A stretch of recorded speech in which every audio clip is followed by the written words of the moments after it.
Welcome to another edition of Keep Talking. I am your host, Mr. Michael Gotellsr Sr. And boy, do we have a show for y'all today. Oh my goodness. This is a long-time friend of mine. I mean a long-time friend of mine. And she go by the name of Miss Shay. I call you Shay, but the real name is Sharenikea. Sharenikea Cumming. Hey, and she wrote a book. And the name of the book is Hustle Through the Pain. Hustle Through the Pain. And I'll tell you, we ain't gonna get a whole book away in this interview, but I just want to welcome you. Thank you. Okay. We're gonna start off. First of all, I know you personally. Been knowing you a while. And when I met you, you was doing teen parties out of high school. You were doing teen parties in high school. Parties. Oh man, so deep. We had fun back then. Deep. You know, we had real fun back then, never no mess. But when Shay come and host a party, it happened. Bring the crowd out. It happened, boy. And matter of fact, go ahead and you give yourself a proper introduction. Tell people who you are, where you from, stuff like that. Okay, my name is Sharenikea. I'm from a small town, Thompson, Georgia. Mother of 3, entrepreneur, mompreneur, like go-getter, very, passionate about young girls. So, and I'm going through a transition right now too. So, my business called All-in-One Creations, but which under that I have a lot of different business under that. Okay. So, Okay. We just touched a little bit on the history of how we met. Right. When this book first came out, I was very proud of you. And I'm very, very, very proud of you because I just happened to be in the mix in the beginning when you first began adulthood. Right. Well, I was there with you while you was in the teenagers. Right. But I was there with you when you was in adulthood, when you was starting adult life. Right. All right, so I'm just gonna go down the table of contents of your book because you really have it laid out, and I really think that's the direction that we want to go in. So the battle begins. Straight out of high school. Oh wow! Out of high school and I went straight to college. Not no way. I went straight to college. Cause my dad didn't play that. I was from the country family, so my dad like, you going to college? But I ain't had no plan. I ain't know what I want to do. I ain't know what I want to be. It was just me just going to college at first to please my parents. And so by me didn't have no mindset of school. I went to the party school and I went to go party. Everybody said they party at Gotellsr, so I went to East Georgia and because that's down there at Statesboro or whatever, and I partied, and that's what I was planning on doing. I wasn't going to go get no education. I just was doing that because my daddy didn't play that. Like, no, you going to school. Wait a minute, hold up now. Well, you had the wool over my eyes then, because when you first went to college, you was ROTC and everything, wasn't you? Yes. So this is the thing. I was trying to get into Georgia Southern, but because of my not my grades, but I can't remember what the test they had you to do. I didn't pass that test, so I had to start off at East Georgia first. But yeah, I was doing ROTC, but a lot of that stuff, I'm gonna be honest, I was doing that for show. I was doing that because of seeking validation from parents, seeking approval, seeking some type of I'm proud of you. But I didn't want to do none of that. Wow, but see, now, you done caught me off guard. See, you done caught me off guard. See, I was just a big homie. You know what I'm saying? And I was just there to back you up with whatever you needed me to do. Right. You know what I'm saying? But now, you done caught me off guard. You really done caught me off guard. Because not only was you a part of ROTC, but you was going into leadership. But then again, looking back on your history, even in the community, as a promoter in the community, and you were doing other things, making flyers and anything. You always been a grounder. Right. You was a leader there. Right. So when you were at RTC and you become the leader, I thought it was something that your heart was in, or it just came natural. I guess it came natural. I was strong with greed at an early age, so I was a lover of money. So I was hearing numbers, and I come from a history of military family, and I'm seeing they got all these discounts, so they got these houses, these big old houses, and they was in the military. So it wasn't because my heart was in it. It was the wrong motive. Everything was about money and celebration, or I'm proud of you. Wow. Wow. Now, America, she caught me off guard with that one. This is a personal homie. Oh, my goodness. Oh, my goodness. Okay, let's move on. We talked a little bit about when the challenges started. Right. Now, let's get to the blackout stage. Gotcha. Let's talk about what do you mean by blackout? So, I was fighting so many demons, and so when I mean by blackout, so it was like I had all the wrong hustles, dealing with people that's in the street, dealing with drug dealers, so they selling, doing stuff to try to get money, which led to dancing and doing other stuff which I ain't had no business doing, but which me doing that led to encounter, because I tried to go after my dreams with modeling and acting, which led to encounter where these dudes had drugged my drink and took advantage of me after they drugged my drink.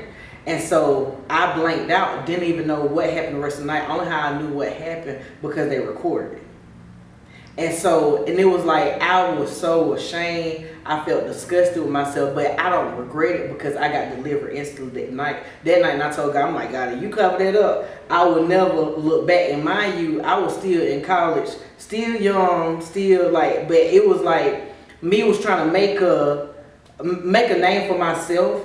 And I was a struggling college student, tired of kept asking parents for money, every week I had a routine. I asked my auntie this week, next week I'm going to ask my uncle, then I'm going to ask my dad, and I'm going to switch it up. And so I got tired of asking people for money. I'm like, I'm going to get my own money. I'm tired of asking for handouts. So it was like me getting on my own. But what really messed me up and started the real bad stuff, of course we were throwing parties.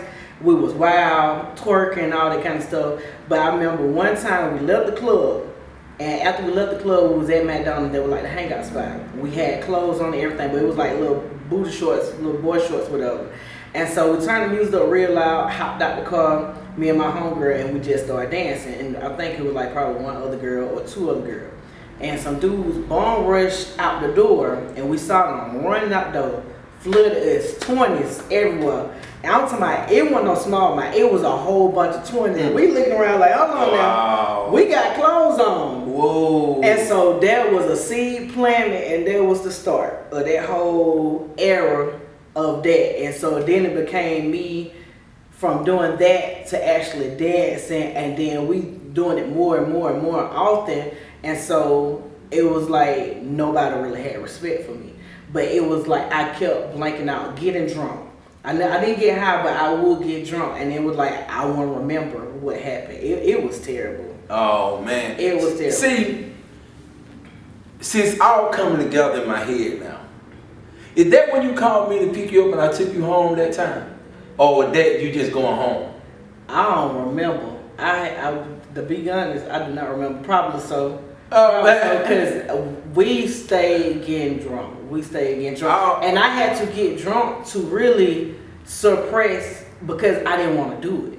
Those were stuff that I didn't want to do and wasn't proud of. So there was stuff like I kept. So I would get drunk before I started dancing because I never was comfortable with doing it. And so it's like trying to, how some folks drink to try to make themselves comfortable or lighten up the mood. And so I did that because I was ashamed of it, and so I wanted to take that guilt and shame and try to relax.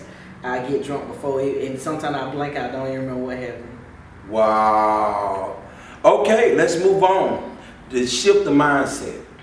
Let's get into that a little bit, because you done really throw me off. You done throw me off with this other stuff, you know what I'm saying? It was crazy because when like when I put the book out and some folks read about what I did, that was like, she lying, she didn't do none of that, because a lot of folks did not know none of that. But some people that actually were there, like my close friends, they knew, and so they'll be like, nah, she ain't lying. She did it. Wow. She did it, but she just tried to hold this image, act like she more than what she is. She just tried to act like she was something that she wasn't. Yeah. And so, but yeah, that a lot of folks didn't believe it, thought out. But what's crazy is, I've been wrote the book 3 years before I even put the book out, because my past was hunting me. I was so ashamed, like folks gonna judge me, and so the more I told my testimony, the more I got comfortable with it. Yes. And didn't care about how somebody think or how somebody feel about me.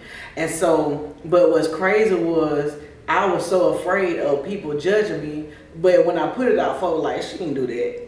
I don't believe it. It was a lot of folks like, nah, she lied. She didn't do all that. Wow. But yeah, I most definitely did. So talk to me about the shift of mindset. So the shift of mindset, like I said, when that incident happened, when my drink got drugged, because I thought that was gonna be like my manager for my whole acting and modeling career. Thought I was gonna get put on these celebrities inside the house and etc. But when they drugged my drink and I had them blanked out and I saw it on video. And so that night I was like paranoid. I emailed them because I tried to have a paper trail when I had them left, saying I was gonna go to police about what had done happened. I was taken advantage of.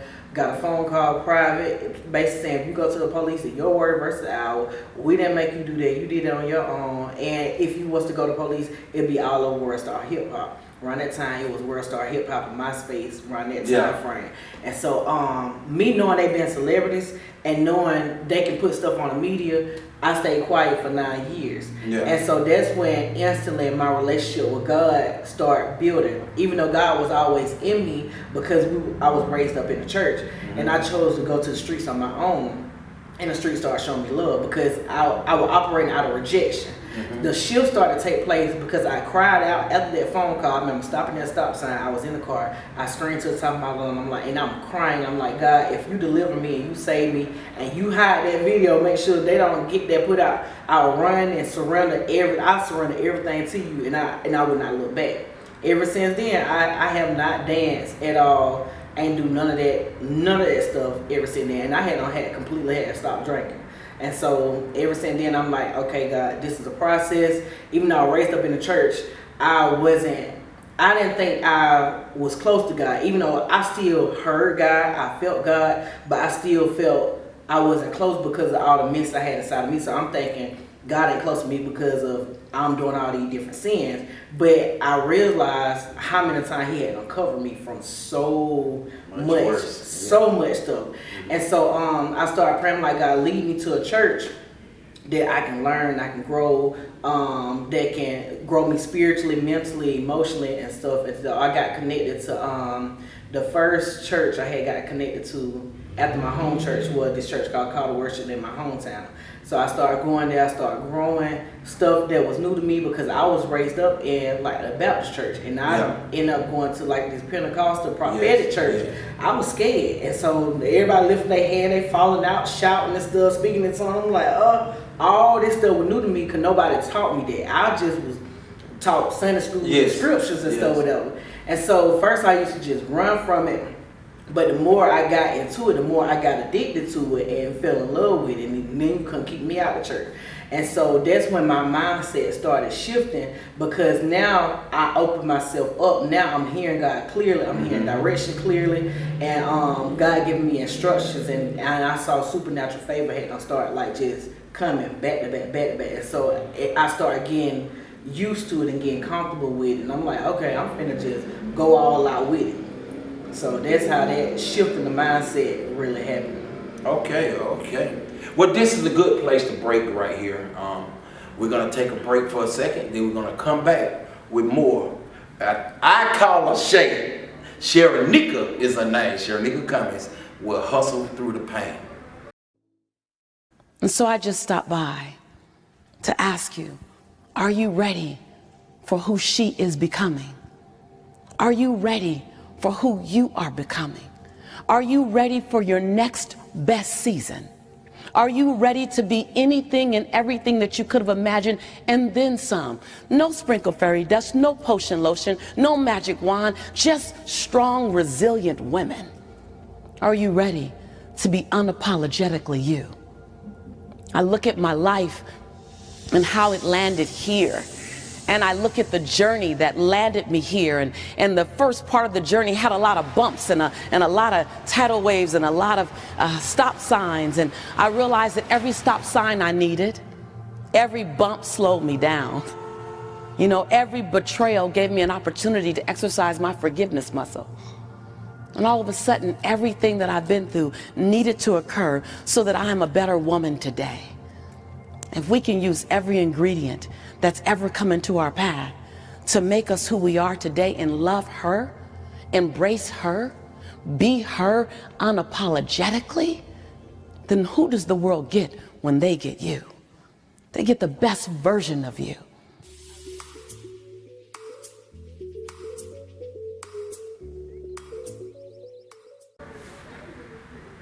All right, we are back. Boy, she got me twisted up here. She got me twisted, but I am so proud of the growth that you have. We all had to grow. Right. You know, back then we first met and everything. You know, clubbing. That's all I did. Was going out there. You talking about addicted to money. You know, I was addicted to it. Right. You know, I was doing Thompson, 2 clubs a night sometimes. Shut the whole city down. You know what I'm saying? But you know, but anyway, as we move on, I want you to tell me about stopping the cycle. Gotcha. Stopping the cycle. Let's talk about that in just a little while. Well, I give away the whole book. Gotcha. All right. So with I had to recognize the generational curses in my family and what people didn't achieve. Like, for example, graduating. My daddy didn't graduate. My mom didn't graduate. My mom didn't graduate high school. So college, they didn't go to college, and it was like different stuff I was recognizing what like they didn't go after. And so I started basically trying to go after things, checking off stuff, small stuff and major stuff, mentally, emotionally. And I remember, like, you know, back in the days, everybody swept everything up on the rug. They didn't confront stuff. I'm like, no, I'm not gonna do that. I taught my kids about everything I went through. My daughter can sell my book probably better than I can. Like when I be a vendor, my daughter can sell my book, and they folks be amazed, like. And I share and I tell her what I went through because I don't want her to make those same mistakes. I don't know nothing my parents went through at an early. I didn't know nothing. But what I realized, I always saw this strong individual. And that can also be a hinder, because if you're looking at somebody and all you see strong, but if you know, it will show up in your health. So I'm like, I thought my mom was this strong person, but now it's like she was always sick. She was always sick because she was always stressed, but she always hid it from us. She never wanted us to see her. That I get some stuff you don't show, I understand that. But sometimes we have to let certain stuff out. We hold everything in. But it just all was about doing different than what I saw. Doing different of what my family did. Just going after different, doing stuff different. Like all the way around. I was a risk taker.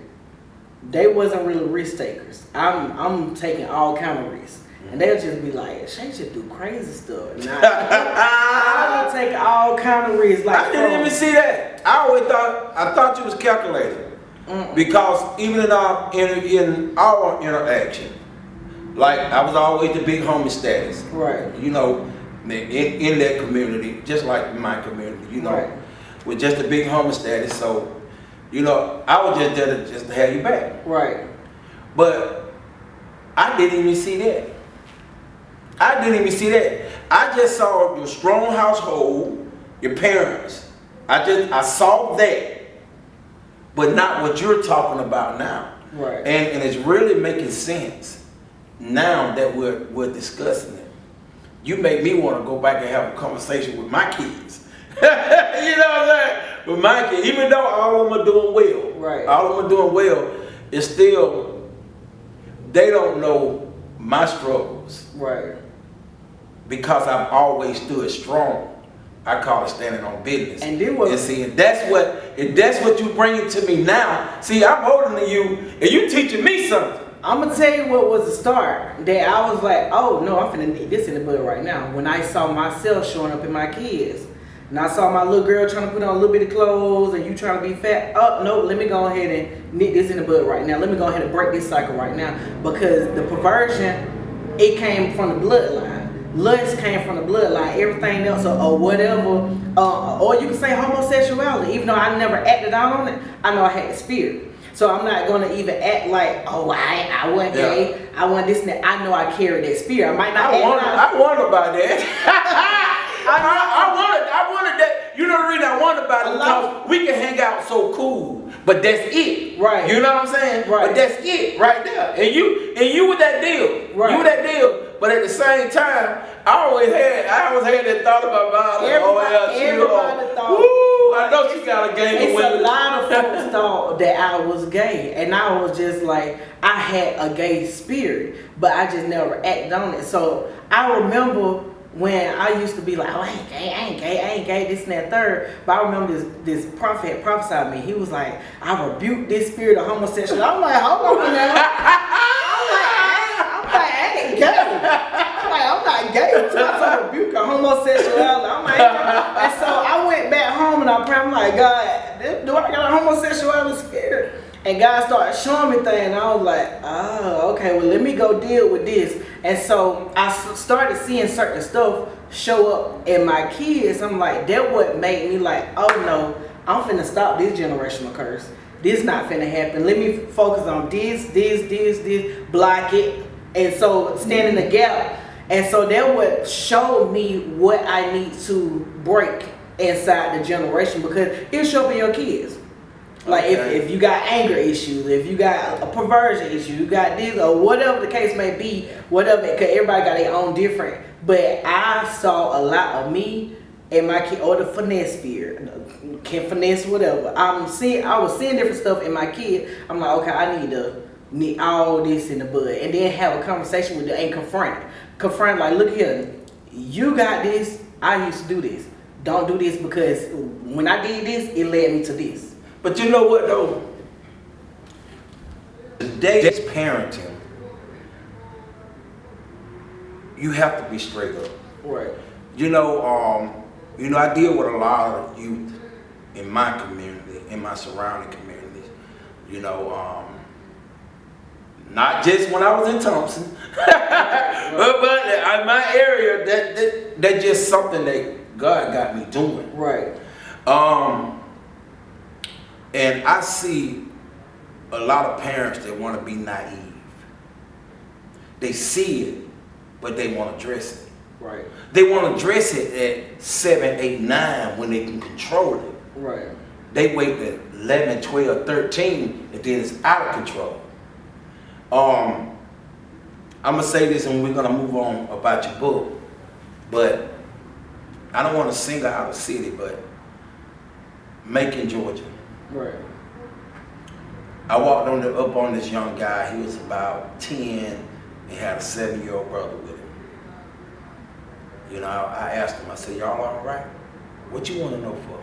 I said, hey, bro. I said, hey, young man. I say, I'm just checking on you because it's 2 o'clock in the morning. Right. Here I am. I got my truck and trailer and my people that's helping me do the equipment out there. And I was like, hey, I say, you here with your parents? What you want to know for? I say, because that young man right there look like he's scared. Right. I said, that's what I'm asking. That's why I'm asking. Like that right there. I said, y'all need anything out the store? He said, yeah.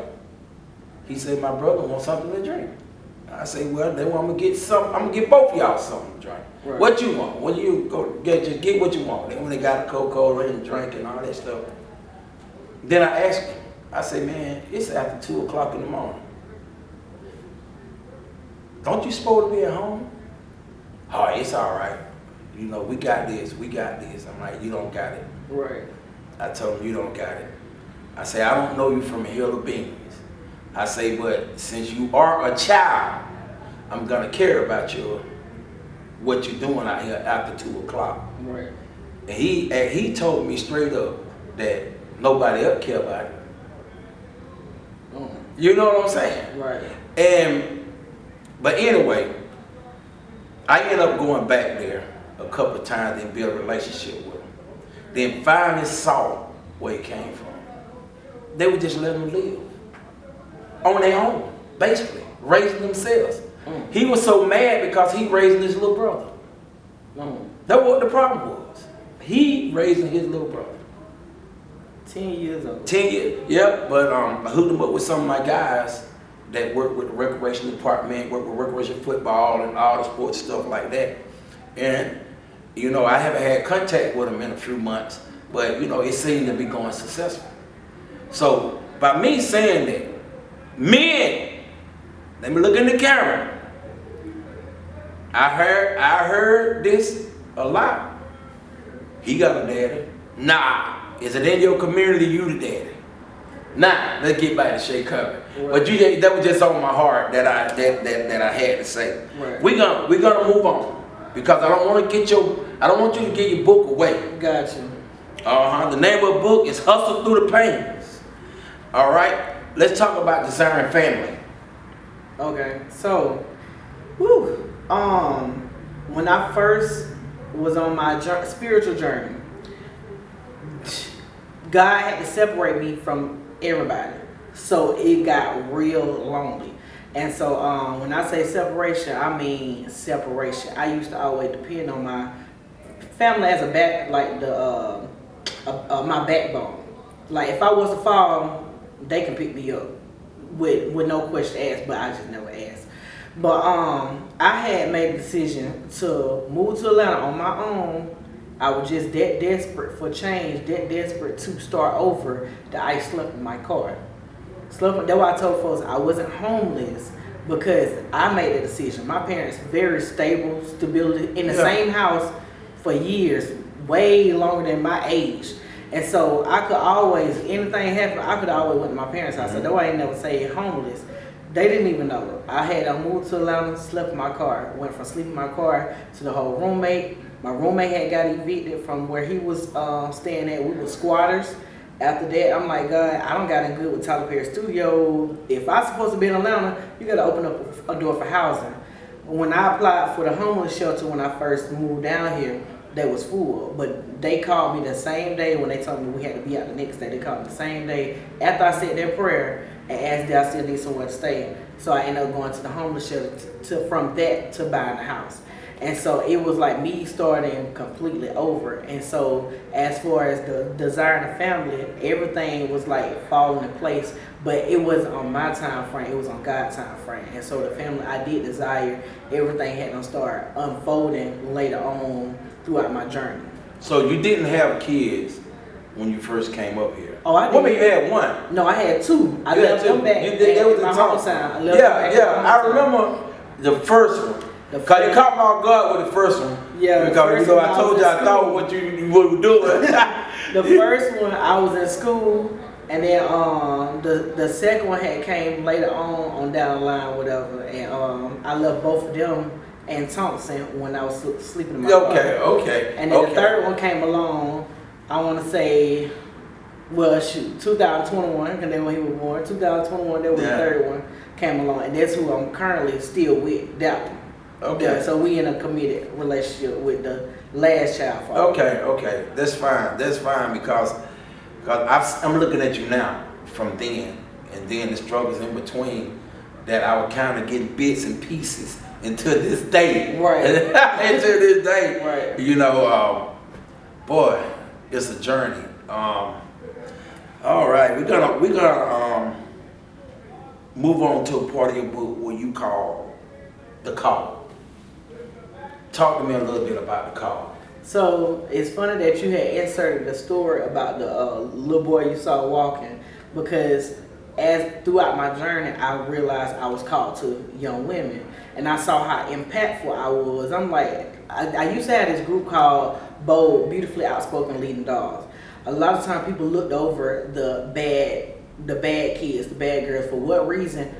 That's who I wanted. I wanted the ones they say, oh no, you can't do nothing with this one. They run away, gang banging, doing drugs, cussing their parents out, whatever the case may be. For what reason? I always had a heart for the bad ones because I knew I really was a good person, but I acted out a whole lot.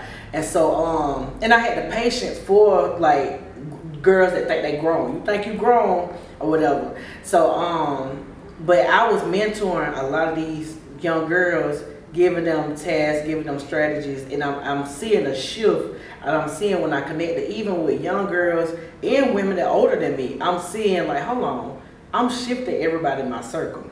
Like, there gotta be something more to it, just me just being like this life coach or whatever. And so I started to realize like, no, you have a calling on your life. You have a prophetic calling on your life. You have an evangelistic calling. You have a teaching calling. And so that's when I started to, first I was like kind of run away. I felt like, oh, I'm qualified. I ain't good enough. And then later on, I started to accept it like, no, you do qualify for it.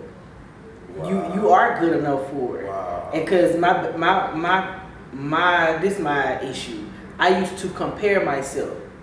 I used to compare myself with people and leaders that I felt like, oh, they got this big following. They got, they can speak a tongue real deep. They can pray real hard. But look at their fruit behind closed. They do good in front of the people, but behind closed door, you can't get nobody saved. I know my anointing so strong. I can go in a strip club right now. I guarantee I can get one of them strippers saved. I can get one of them saved. That motherfucker be telling me like my homegirls like, when some of them that's still like out there, they're like, we ain't inviting you, cause I ain't got time to be praying about it. We ain't got time. I said, yeah, cause if you gonna have me go, I'm gonna be on assignment. Cause certain places I don't even go no more. So if I'm going, I'm gonna be on assignment. But I just have that boldness and confidence that I know my calling and I know like the authority I walk in. But a lot of folks, but I don't even go around just saying, I'm a prophet, I'm this, I'm that. I don't even go around saying it. But people can feel it and sense it when I get to hold a conversation with them. They're like, hold on, how you know that?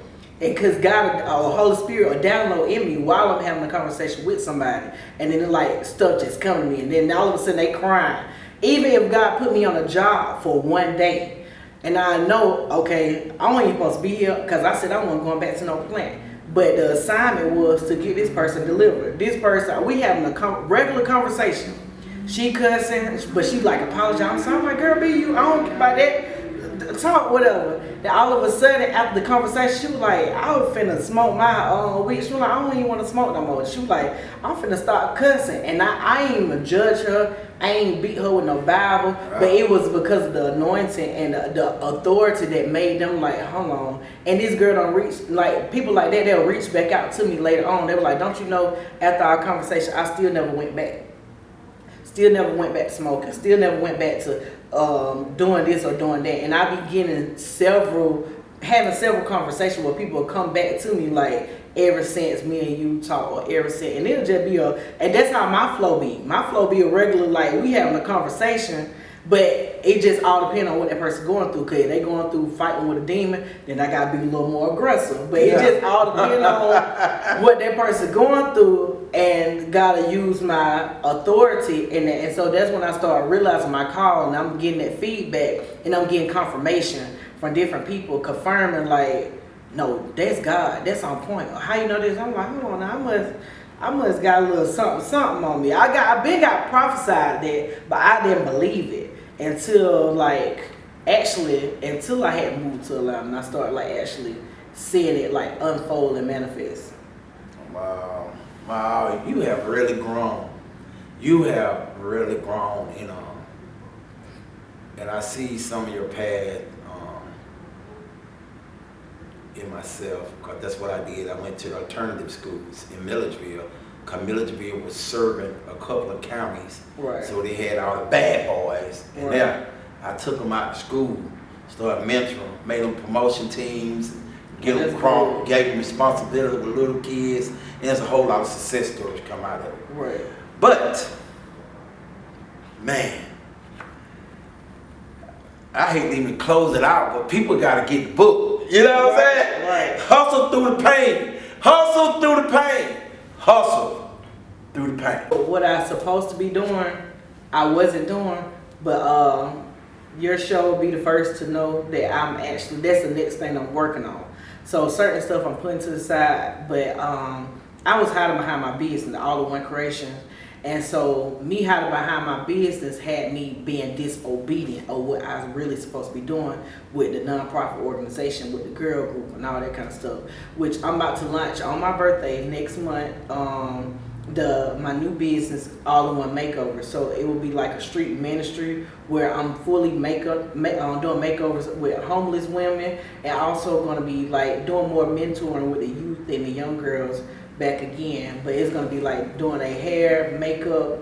They pick out an outfit on the spot, and I'm gonna be ministering to them, and also they're gonna be doing interviews on the spot, like finding out how long you been homeless, what made you became homeless, and etc. And like focus on people that feel invisible, because even the bad kids feel invisible because everybody call you bad. Yeah. And so it's basically getting back to ministry, and I know what I'm called to do. I know who I'm called to be, and so and that's who I needs to be, a powerhouse and spread the gospel and go around telling my testimony, but also spreading the gospel and like helping getting folks saved, helping walk folks through their deliverance, because they got a lot of people out here, especially with all this stuff going on in the world today. It's a lot of folks want to be delivered, but they don't know how. It's a lot of folks want to be healed, but they don't know how, and they don't know the resources. They don't know. They don't trust. They feel like they ain't good enough to go in a church because they feel like, oh, you gotta wear this hat, you gotta wear this certain clothes, or you gotta be this, you gotta be that. So it's a lot of that going on that people feel like, oh, I ain't gonna fit in the church. But if you meet somebody that like, hold on, they got God inside of them, and they telling you, nah, you can be yourself. God is gonna just sanctify yourself and love on you for who you are, and you'll see change happen real quick. And so it's just basically me being more confident and me being more bold and going forth. That's who I need to be. Wow. Now, because everybody know me as a businesswoman, but it's a group of people know me as this spiritual person, but almost everybody, they will view me as a boss. But what I needs to be is God boss. Okay. We coming to the close. But before we close this out, I got to ask you, are you open to come speak to the young ladies in my community at my church? I am. At Fountain Grove. You're open to it? Yes. See, I said that in front of the camera. Now the world will see that you said I am, and you know me. I don't mess around. I get it done. Right.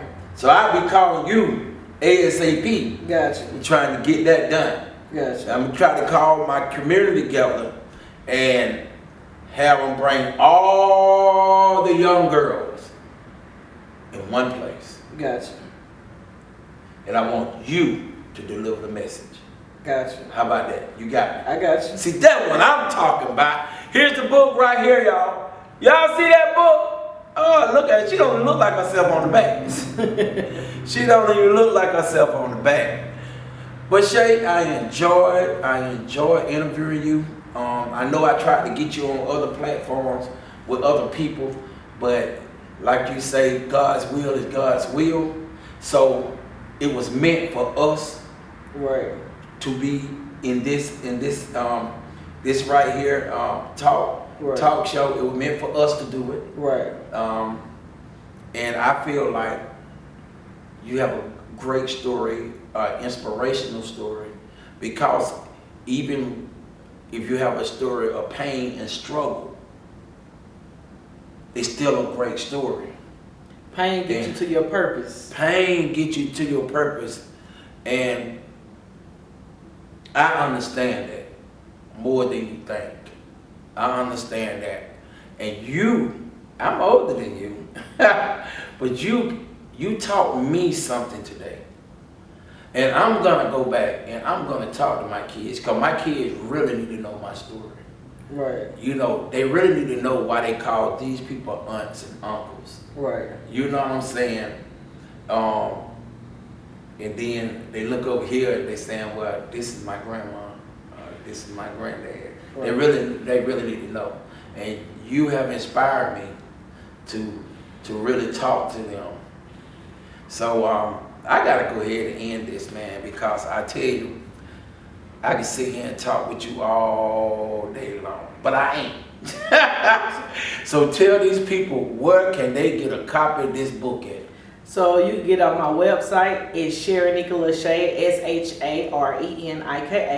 Sharenikea.com. Sharenikea.